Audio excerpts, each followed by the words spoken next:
You may get a little excited when you shop at Burlington. What a low price!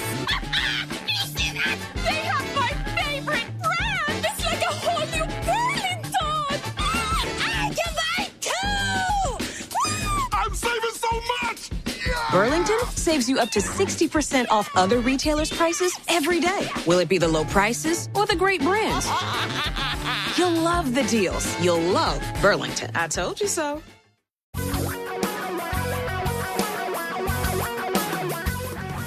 Reality radio for a really great future. We're talking real money. Hello again. Welcome to another exciting, well, for a money talk show, it's exciting anyway. Not generally exciting. It's actually money, kind of boring.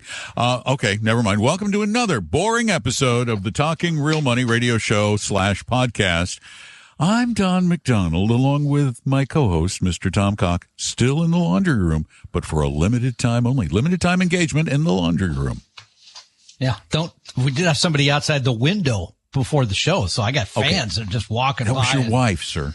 Oh, okay. Well, she's a fan, sort of. You know, sometimes she's a fan. It's the first time anybody's ever appeared there. Depends on how nice you are.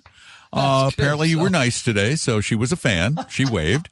855-935-TALK. That is a very important phone number because that's the number that brings you here to us to talk with us about your money stuff, which is our best, favoriteest thing to do on the shoe. So give us a call. Didn't rhyme at all. Waiting for AI to have fun with this one. So good luck. Yeah. Transcripting. What else was I going to tell you? Oh, I know what I'm going to tell you. Here's the thing. This is fascinating. When you buy or you invest in a mutual fund, what is your expectation? You're going to make money. I think that's a fair expectation. Now, sometimes if you take a great deal of risk that you might lose money, but you don't really think you should. I don't think you expect to lose money over a decade. Generally speaking, over a decade, most funds have done pretty well. Even the more aggressive asset class funds. What would you say is the most aggressive equity asset class? Oh, class or type of fund? Because there's single stock exchange traded funds now. Like I would say micro cap. Yeah. Very aggressive. That's smaller Emerging than market small value, cap. maybe. Okay. The dimensional fund, U.S. micro cap fund, which has been over around the last a long 10 time, years, it's been around for a long time. Over the last 10 years, has had a total return of 7.6%. There's some bad years, some good years. 2018 was terrible. 22 was terrible. So far this year has been terrible, but still a positive return. However, there are some funds that you kind of wonder why people get into them. Yeah, you really do. And most people get into these after they've gone up. This is the reason that they destroy so much wealth. I'm going to do the fund families. I'm going to let you do the funds because these are the top 10 value destroying fund families. I only know one of them, by the way. I truly know two of them. I know most people are going to know the first one. Yeah. Because if you got on board the ARC, it sank right off the ARC funds. Now, this is all the ARC funds together, the group. All combined. Because most people know the ARC Innovation Fund, and they've got others. But they have destroyed the value of $13.4 billion in the last decade. Now, didn't there used to be a show, America's Biggest Loser or something? I mean, they need their own sitcom of some The Biggest Loser, but it was about weight loss. Not about money loss. That. Yeah. Crane shares down $6.5 billion. Barclays, $4.3 billion. This is 10 years of wealth destruction. Advisor shares down 2.7. Global X, 1.7. ETF managers, 1.2. These are billions of dollars. Billions, pardon me. Amplify just under $1 billion. Brookfield, $750,000. And the LJM funds down, which I do not know, a mere $606 million. But how about 10 years? Well, yeah. How about this one? Here's a single fund that over the last 10 years, I don't even know how this is mathematically possible. Over the last 10 years, they have lost an average of 50% per year. you end up with very little money after 10 years. 50% per year. 50. They have 1 year, Wow. 2020, where they lost 86% in a single year. The reason they do that is because they are short selling. So it's a fund that nobody puts their money into long term. They put You're money in for a making a little bet while. against They're the making market. a bet against the QQQ. So that one's a little extreme, but I just thought the 50% loss was fascinating.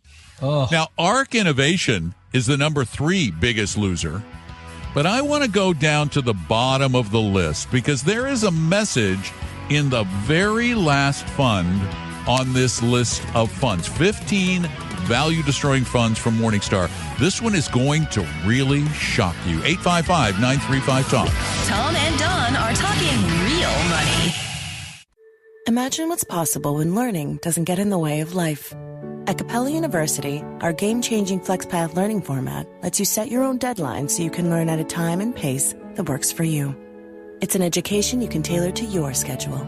That means you don't have to put your life on hold to pursue your professional goals.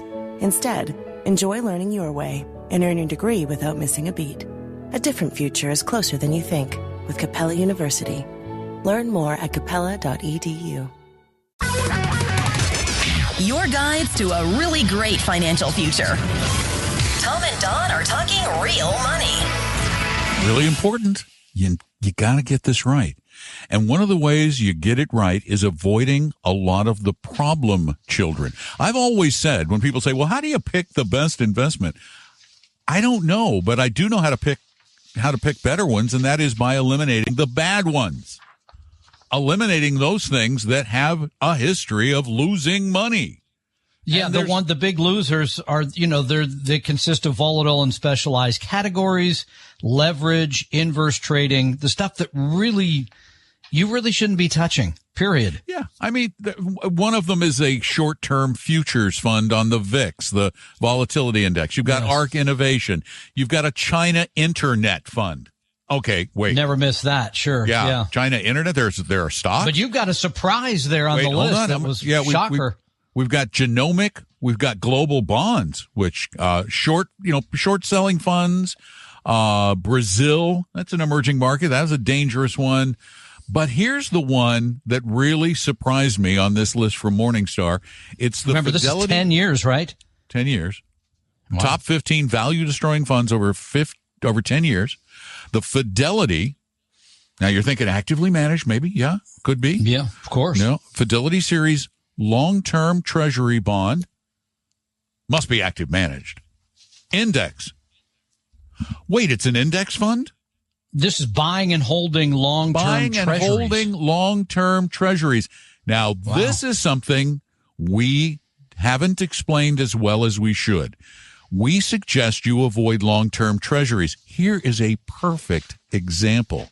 If you had put 10,000... Now, when you say long-term, what does that mean, by the way? What are you talking here? Oh, let me go here. What's to the duration portfolio. of the security? Effective duration is 15 years. That's pretty lengthy. That's pretty lengthy, given that BND is, hold on, I'm going to get the exact number. Under 10. Six. Okay, yeah. So much shorter difference. maturity. The Fidelity long-term bond fund over the past 10 years has lost its investors about, if you were in it the whole time, about $2,500 on $10,000, about a quarter of your investment. Bye-bye. That's surprising, though. You wouldn't think that they had one bond year fund. where they were down 25%. I bet that was 2022. Yeah, whereas in the same year, in the exact same year, BND was down Lost 13. About 12. Yeah, I was gonna say, 13. okay, close, yeah. So but let's explain why. That's important. Yeah. Very. Go ahead. Because you want to do it? You can do it. No, why? I want to see if AI gets all this right. That's why. No. Actually, we should each do a word. 1, 2, yeah. Yeah. No, that wasn't what I meant. Here's the deal. We suggest bonds in your portfolio for their relative stability. However, long-term bonds have not proven to be stable, and there's a very good reason why. They mature. In fact, there are some bonds in this portfolio that mature in 30 years. So that's a long time to wait to get your money. If you put $1,000 into a bond today, you have to wait 30 years for it to be guaranteed $1,000 back to you. In the interim, if interest rates rise, the value of that bond to a new investor is going to be lower because it has a lower interest rate on it. It has a lower rate. And the people that hold the longer term bonds, those bonds are going to be worth less because new rates are going to pay people more. Why are they going to want to own your bond? Why would they want your lousy little bond that's paying 3% when rates are 4%? So you got to discount your bond to make the effective return to them if they hold it to maturity, that 4%. So that's why they fluctuate so much. And this is why we suggest steering clear of long-term bonds as the bulk of your portfolio. Now, when you own BND, you're going to own some long-term bonds. But the fact is have so many short-term bonds that they can buy new bonds as they mature at the new higher rates. And let's see, their long maturities are 10 plus years. 10 plus years is trying to find it here. 10%. Okay. Right about 10. So 10. I forgot to look at the lower quality. 10, 11, 12, 13, 14, about 18% maybe. Okay. Because they call themselves an intermediate term bond fund. They're paying 4.4%, and very cheaply. So, but yeah, thank you. It's a great lesson. Really is. I was just shocked when I saw it. I went, wait, a Fidelity bond fund is one of the 15 worst? That shocked me. And by the way, their expense ratio on that fund, 0. It's another Fidelity. This is one of their freedom. This is one of their free funds. Yeah. Okay. Free fund, but it costs you.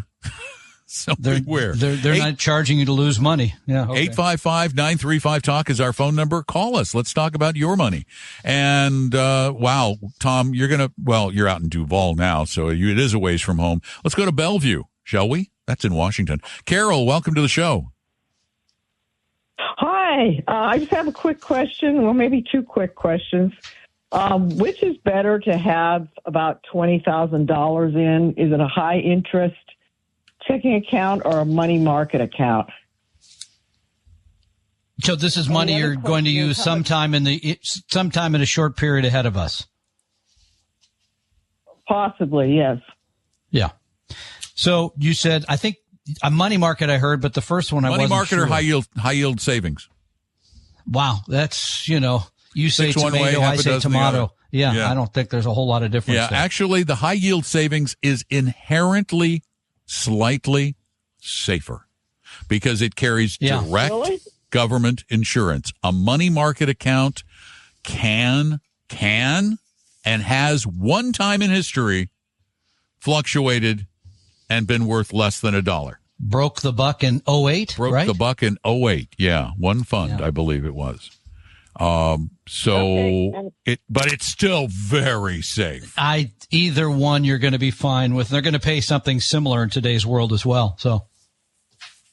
Okay. And the other question is, how much money should you have in your checking account instead of where are you going to dinner tonight? In savings? You got any big? Are you taking Tom? I wish you were. I'm having a stove. No. I'm having a Stouffer's frozen dinner. That's the way I eat. I'll be right over. Yeah, I'll probably get a P.F. Chang frozen dinner out I'm going out to a nice dinner tonight with my son. So yeah, because Tom he's richer than us. He's richer than us. It's something my mom used to make. It's called ever heard of shit on a shingle? I don't know that we can say that on the show. You said sit on a shingle, didn't you? Yes, she did. She said, thing. Okay. I'm making that real clear. She said sit on a shingle. Yes, it's chipped beef on toast. Yes, I know what it is. Yeah. We're what I'm having. We're old. Hey, we're old. Carol, I forget what your question. Older than you. We're old people. She asked how much money should you have in your checking account, and I can tell you, not much. I tend to keep about a month's worth of expenses in my checking account. I don't even do that. I keep about a month because then I don't want to have to think about, and just in case something were to happen, I don't want to have to think about the need to replenish, and it replenishes through my paycheck. So, right. We're still getting paid every 2 weeks, believe it or not, for this. No, here's the thing. I don't keep much, but I have kind of emergency savings in another account I could transfer in there if I needed it. So that's why I don't keep much. Right. Yeah. Well, you said a high yield savings is a little bit safer, but those are all online, right? Almost always. Yes, ma'am. There are some brick and mortar banks that have a higher yield savings account. Higher. But you need to be very careful. One, I've shopped some of those for my homeowners association. We can find a place to keep our cash, and we have to keep it at a local bank. And I found that those run in the 3s, whereas I can get 4+ online. And the other thing is you've got to be really careful because they don't want to tell you about them. Yeah, the high yields, by the way, are FDIC insured, but you have to be knowledgeable or whatever. It can't be inconvenienced by the fact that everything's online. You can't go there and see your money. Right. You could go into the vault and see your money anyway. Hey, that's mine right there. Right. Yeah, well, if you have your money in a brick and mortar bank like BECU, just for an example, and you have your that's where your money market account is, then that's FDIC insured if it's in a bank, isn't it? Not at a credit union. They have a different that's a different insurance. FDIC is a regular bank. Yeah. Okay. They have their own method of insuring those deposits. All right. And just by the way, I used to work like a block away from your appellate office in Bellevue. And you never came to visit? Darn. Kind of hurts my feelings. Yeah, Tom's hurt now. Thanks for the call. We got to run. We'll be back in a minute. Give us a call, 855-935-TALK. Tom and Don are talking real money. This episode is brought to you by Indeed. When your computer breaks, you don't wait for it to magically start working again. You fix the problem. So why wait to hire the people your company desperately needs? Use Indeed's sponsored jobs to hire top talent fast. And even better, you only pay for results. There's no need to wait. Speed up your hiring with a $75 sponsored job credit at Indeed.com/podcast. Terms and conditions apply. For your real life and real future, Tom and Don are talking real money. 855-935-TALK is our phone number. That's 855-935-8255. You can also send us questions. It's really easy to do that. You just go to our website, which is coincidentally talkingrealmoney.com. There's a little button that says contact us. Every website has one of those. Just find that. And then you can type it up or you can speak it. And we'll get those answered in a future podcast. Today we do the type them up questions, which Tom is he's the keeper of the typed questions right over there. Because I like paper. By the way, do you know the number of bonds? The number of bonds in BND, the total bond, that surprises me. It's a lot. It's like 13,000 or something, isn't it? That's 11,300. That's a lot of bonds. A lot of bonds. Diversified. And they turn it over by a third every year, it says here, 36%. I mean, so they're buying a lot of new bonds. So you're getting the higher rates. That's why I was surprised when you mentioned it on the podcast yesterday that it was already paying out 4.3. Because they still own, other stuff that's paying out less. Yeah. But they got the new stuff. So I'm assuming you want one of these questions. That's why you brought this up at this moment. Unless you don't want to share one. Okay, it's no, totally I prefer fine. not. I'd like to go put my feet up and read the journal. Actually, you do whatever you really need appreciate to do, Tom. You just have a nice time, sir. In that room. Yeah. I'll just hang out with you guys. We'll just chat once you call me. All right, Will writes us from Bangor, Maine. Hi, Tom and Don. I'm 1 month to 4 years from retirement as a federal employee. I don't know what that means, 1 month to 4 years. I guess you and I are in the same spot. My current TSP allocation, 25% in the I fund. I think that's international stocks, right? That's the international fund. Yep. 25% in the S fund, which I think is smaller U.S. companies. 50% in the C fund, which I think is larger, like S&P 500, correct? Mm-hmm. I'm looking for some reassurance here. Yes. Okay. Mm-hmm. Yeah, I thought so. It says I'll have a military. Thank you. A military and FERS pension and Social Security. My wife will have a state pension, which will equal what we're making now. Great. TSP money totally for living the good life and a little legacy. Is this a decent mixture for our situation? As some C&S funds seem to be invested in overlapping industries.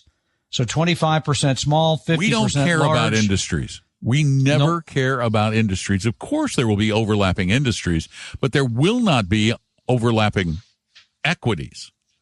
You will get the smaller companies in the S fund, and you'll get the big guys in the C fund. So I love this portfolio. Actually, 50% large, 25% small. I would go a third if I was really getting pushy, but you're okay. Or I would go 50, 25, 25. Which 50? I don't know. Oh, 50 U.S. large. Because here you're 75% U.S., 25% international. Well, no. I'm sorry. I would go. International. I would like to see more international. So I'm trying to adjust my figures. 50. Well, you just total. go 30. I meant 50 total. Divide it US. by thirds. Well, but there's 4 thirds. No. Oh, no. It's only I fund, S fund, and C fund. I just put a third in each one. Yeah, you're right. I like your idea. Boom. You're done. My brain is broken. All right, there we have it. Broken brain. 855-935-TALK. I do remember the phone number, 855-935-8255. We'll be right back. Tom and Don are talking real money. Ryan Reynolds here from Mint Mobile. I don't know if you knew this, but anyone can get the same premium wireless for $15 a month plan that I've been enjoying. It's not just for celebrities. So do like I did and have one of your assistants switch you to Mint Mobile today. I'm told it's super easy to do at mintmobile.com/switch. Upfront payment of $45 for 3-month plan, equivalent to $15 per month required. Intro rate first 3 months only, then full price plan options available. Taxes and fees extra. See full terms at mintmobile.com. Reality radio for a really great future. We're talking real money. Come on, money trips you up sometimes. It really does because, well, for a number of reasons. One, because there are a lot of people out to get it. I mean, money's what drives most of the stupidity in this world. Money and power, but probably more money than power. And you, because of your emotional makeup, make bad decisions. We know we all do.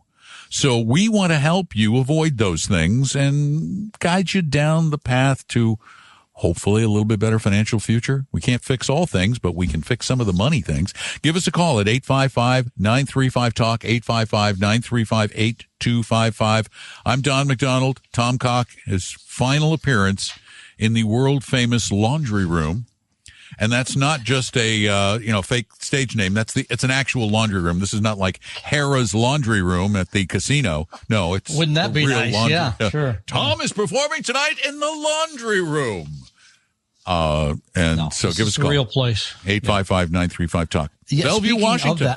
Wait, I'm going to Bellevue. Yeah, we're going. Okay, go to Bellevue. I'm going back to Bellevue. I wanted to talk to you about peace today. So go ahead. Yeah, go. All right. Bellevue. You don't have to go to Brad if you don't want to, but no, let's go to Brad. All right, we're going to Brad. Brad, you're up. Welcome to the show. Hey, thanks for having me. I got a question. So my wife and I have worked for a good 30 years. We've invested through our 401ks and have built up a pretty good retirement fund. We're both in our mid-50s. We recently inherited about around $650,000, so we're very fortunate. What are your thoughts on where we might best invest that? And the reason I'm asking is the majority of our retirement accounts are invested fairly aggressively in growth funds. And so thinking about this more of a kind of a safer, but, still grow, but in maybe perhaps not as an aggressive. I know what Tom's going to do. Wait, make money. I know what Tom's going to do. Right? Yeah, you know what I'm going to do. Okay, Brad, I got to say it, though, but here you are. Did you say 53, early 50s? Mid-50s. Mid-50s, yeah. All right, mid-50s. So, and work another 10 years, 5 years? You tell me. How many more years? We're in a pretty good spot. I think ideally early 60s would be a good place to retire. if we can make it all work. If this was like the film I saw yesterday afternoon, I would start singing about a plan. You really must have a plan, something like that. Because you went to see Snow White with the kids. I loved it. Yeah. Did they sing about financial plans? No, they didn't. But if I was there singing, that's what I'd be doing. You would be writing a song about a plan. Yeah. So I knew Tom was going to say a plan. You need a plan. You got to start with a plan because you're starting at the end. This is the worst place to start. Like one of the famous musicals, let's start at the very beginning. It's a very good place to start. Actually, there was a song in there called Princess Problems, which I now sing to my daughter, which I love, which she does not appreciate. So, okay, to go back. So here's the thing. You have the money that you've saved in your 401k, the money your wife saved in her 401k. Terrific. Then you have this inheritance you're adding in at $650,000. That should be all looked at as one solid big portfolio, which is trying to do two things, trying to grow some, right? Because you still want to grow. You're going to add to the other stuff. You want to keep it growing for the next 5 to 10 years. And you want to do it with the amount of risk you want to take overall. So it shouldn't be looked at as a different portfolio. What it should be looked at as part of the other portfolio. And by the way, it may be managed a little bit differently because it's going to be, is this all in like brokerage account or is it, inherited IRAs or things like that? No, it'll be in a brokerage account. Mm-hmm. Yeah. So it could be managed a little bit differently because for reasons of taxation, but otherwise it would just be part of the overall makeup of your household portfolio, how it fits into all that and then invested that way. Yeah. And that's where we're going. We're in the process of building a plan. We've engaged with a financial planner. It's just taken us a while to get there, but, thank you. That's consistent with kind of what we've been thinking about. Can I ask you one quick follow-up question? Yeah, sure. So what are your thoughts on the current political environment and where you see kind of the geopolitical trends just in terms of managing risk overall and specifically in terms of our national debt and what you might Speaking of Snow White, okay, yeah, I'm telling you that this is the kind of question that needs a long break before we answer it. Exactly. Yeah. So we have to think this one out a little bit carefully because when we talk politics, we get yelled at a lot. Tom and Don are talking real money. Would you wear the same shoes for every occasion? Or rock the same outfit 7 days a week? Of course not. Your style is better with options. Your investments could be too. SIBO Index options give you access to various contract sizes, global trading hours, and potential tax advantages. That's a good look for any portfolio. If you're ready to invest in style, head to betterwithoptions.com. There are risks associated with SIBO company products. Review the disclosures and disclaimers at SIBO.com/US_disclaimers. Your guides to a really great financial future. Tom and Don are talking real money. All right. So, Tom, you've had plenty of time to think about the questions in your soundproof booth. And now we're talking with Brad from Bellevue. Brad wants to know your take on the. No, that's not what he said. He said, is it, he kind of inferred, is it different now with the politics and with the fact that, and this is a fact. He wants a We're now spending more. Well, okay, I'm getting to that. We're spending more on servicing the debt in the United States of America than we are on defense. He didn't say that. Yeah, he did at the end. He said, now that we're paying so much for him over the music. Yeah. Oh, okay. Yeah. Well, so that was a question. He did say that. Yeah. And okay, go ahead. What do you think? That's a legit concern. Okay. Yeah. That politics, hate them, hate the whole thing. Don't like any of it. Unhappy with the whole current situation for a variety of reasons. Right? Yeah, it is. So, but here's at the end of the. Oh man, you lucked out. You so lucked out because his internet went off right then. And it's so unfair leaving me to answer that question because his internet just popped off. I'm not happy. I do believe that the debt service is a huge problem and that we have to do something about the debt. However, I'm a realist. I am a realist. One, I don't believe in conspiracy theories. I don't believe that everybody's out to get everybody. And I don't believe that you can, I hate this when people in government or in politics say, well, we'll just get rid of the waste.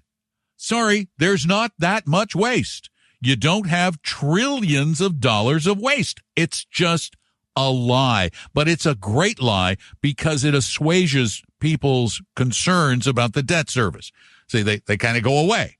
Here's the thing. You want to cut the federal, let's just talk federal, because I can get into state stuff too. You want to cut the federal budget deficit?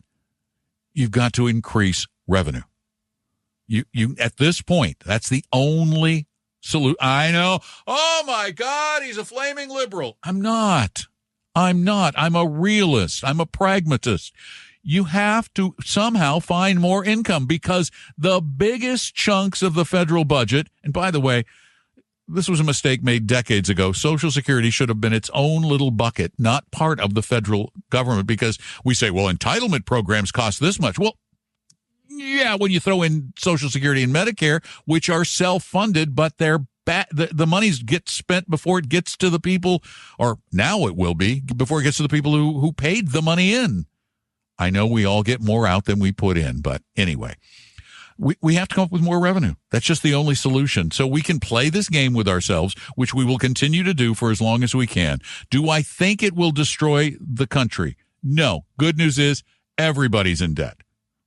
So that's been a part of our government and the British government and other European governments since the beginning of time. Does it worry me? A little bit, yes. You went right out as you started to answer the question. I know, literally, boom. Literally, right now. I went, he hung up on purpose. Yeah, exactly. I mean, so here's the thing. My take is, what would you do differently? In other words, yeah, we are where we are, but what does that mean? In my mind, not much. You still want to diversify your equities. Oh, you're talking about as an investor. Yep, as an investor. As an investor. Absolutely. You can't do anything differently. No, that's the thing. You could say, well, it's all about X now. People have said that, all about X, variety of times over the years, and they generally are wrong. So no. Yeah. Let's go to Sumner, Washington real quickly. Rosemary, welcome to the show. Hi there. Hi, Rosemary. And thank you for having me. Yes. Thank you for having me on. It's our pleasure. What can we do for you today? Yes, ma'am. We can hear you. Oh, okay. I called a number of months ago, and my plan is, although it hasn't been carried out, to have a Roth IRA for each of my granddaughters who are now in college and working, so I can contribute up to $1,000 a year into their Roth IRA if they've made that much, which they have. And I'm just looking so that I'm going to do this every year for maybe the next 5 years. Great. To get them You're off a nice person. I think that's wonderful. Then, yep. Well, hopefully they will not touch it or even care if it exists until they really need to know. So I have two questions. One is what I want to just put it in set it and forget it. So what funds would you suggest for doing that? I would put each of them into the same That's fund. so easy in today's world. There's a couple, but I would recommend the one that AVGE, the Avantis Global Equity Fund. It's one fund, invests globally, very low cost. AVGE. It's easy. Put it all in that. It's aggressive, but they're young. It has a whole lot of stocks in it. It is well run. It is low cost. You could do that one, or you could do the DFAW. Yep, either one. Either one.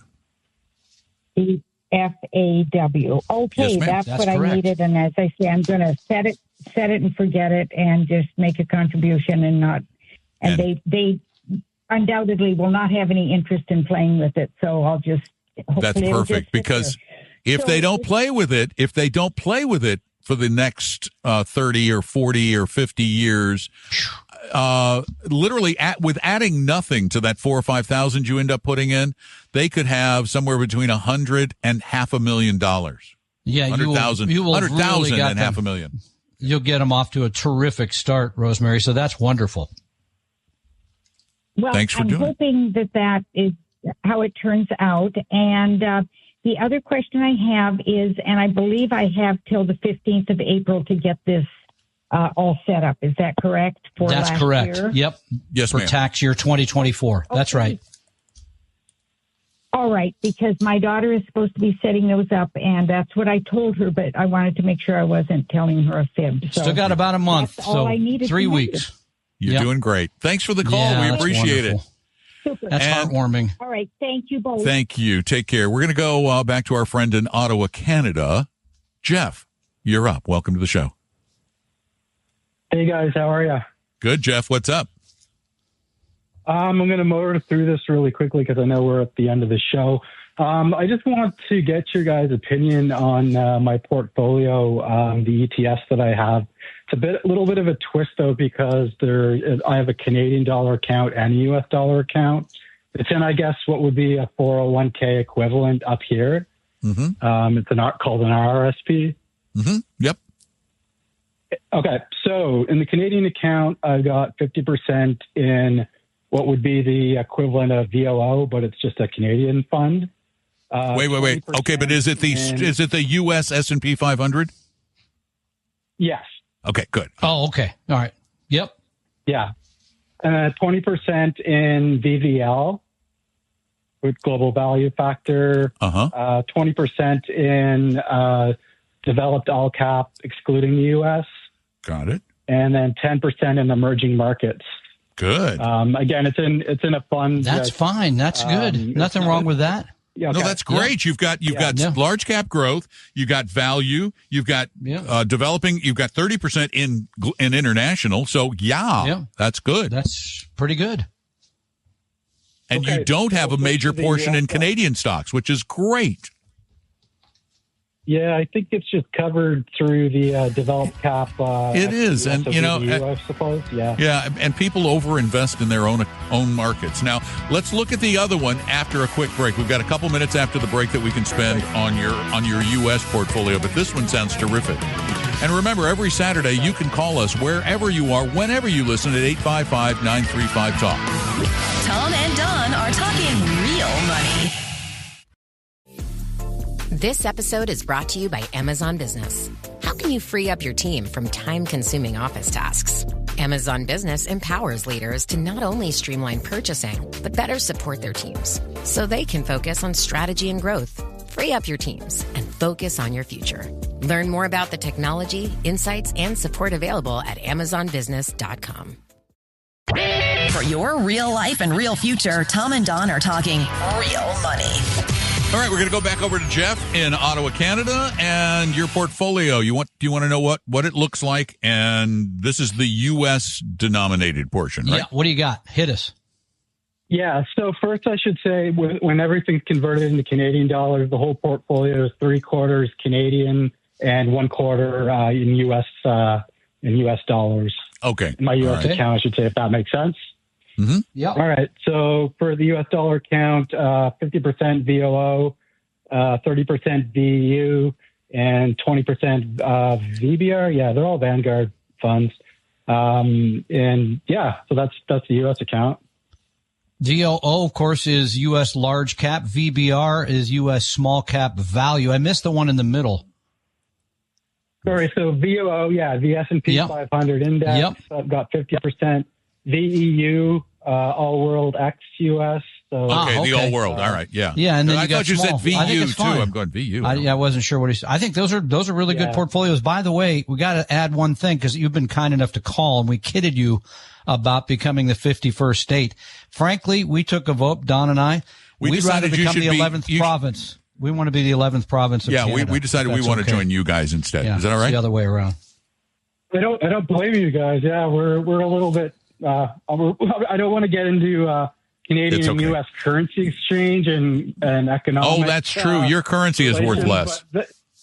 See, that's a whole other question for the show. But I'd be a whole lot richer in Canada. You'd have a lot more of the, whatever. Sure. I would be. I would not. I was going to say I would not just be loony. I would be rolling in loonies. A lot of loonies out there. Yeah. I was in Atlantic City over Christmas, and believe me, it was not fun, the exchange. Yeah, not for you guys, but hey, I don't know. If we could, you're doing a great job on these portfolios. If we could come gamble in Ottawa, we'd be in great shape. Thanks for the call. We appreciate it. Love it. Okay, thanks, Jeff. Nice talking to you again. All right, take care. I've always wanted to visit Ottawa. Ottawa's my folks went there and loved it. So people tell me it's gorgeous, but what do I know? Hey, if you want to ask us questions, again, you can call us on Saturdays at 855-935-TALK, or you can go to talkingrealmoney.com and type in your questions. Those get answered whenever, or speak them in. Those get answered on Fridays. So do that. Go to talkingrealmoney.com. Anything else you want to add there, And dude? if you want a little more help than just a quick off on your questions, you can talk to myself. You can talk to an advisor. Easy to do that just by going to talkingrealmoney.com. Click on Meet an Advisor. We do free portfolio reviews. We have discussions with you. Some people, they become clients. Some people, we wish them well, and they go off and take care of that matters on their own. So it's either way, but we'll help you. I want to make sure you really do understand this. For those of you just joining us, this is the God's honest truth. If you set up an appointment with one of our advisors, you're not going to get pushed to become a client. We don't do that. As a matter of fact, some of our advisors go, what? Ones we hadn't worked with in the past, they go, what? You did this for nothing? What? Yep. We're not doing that. Always have. We do it for nothing. There's a reason. It's actually selfish. It works. It actually gets us clients without being pushy. I don't know. It's the Miracle on 34th Street strategy. You tell them you got it at Gimbel's and they shop Macy's. Santa's over there too. Anyway, go check it out. Go to talkingrealmoney.com and either ask the question using the contact form, or if you want somebody to sit down and work with you for a few minutes, we'll do it for nothing. Just click on Meet an Advisor. Expectations and assumptions. Although information and opinions given have been obtained from or based on sources believed to be reliable, no warranty or representation is made as to their correctness, completeness, or accuracy. Information presented on the podcast is not personalized investment advice from Appella Wealth. The views and strategies described may not be suitable for everyone. This podcast does not identify all the risks, direct or indirect, or other considerations which might be material to you when entering any financial transaction. Past performance does not guarantee future results, and profitable results cannot be guaranteed.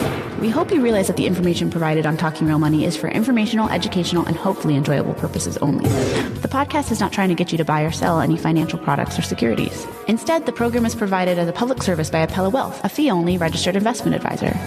Please see Appella Wealth's ADV Part 2A on our website for information regarding Appella's fees and services. Appella Capital, LLC, DBA Appella Wealth, is an investment advisory firm registered with the Securities and Exchange Commission. The firm only transacts business in the states where it is properly registered or excluded or exempt from registration requirements. Registration with the SEC or any state securities authority does not imply a certain level of skill or training. Appella does not provide tax or legal advice, and nothing either stated or implied here should be inferred as providing such advice. Thanks for listening, and please visit TalkingRealMoney.com for more information and important disclosure related to performance of any specific index or fund quoted in this podcast. I think I need a nap.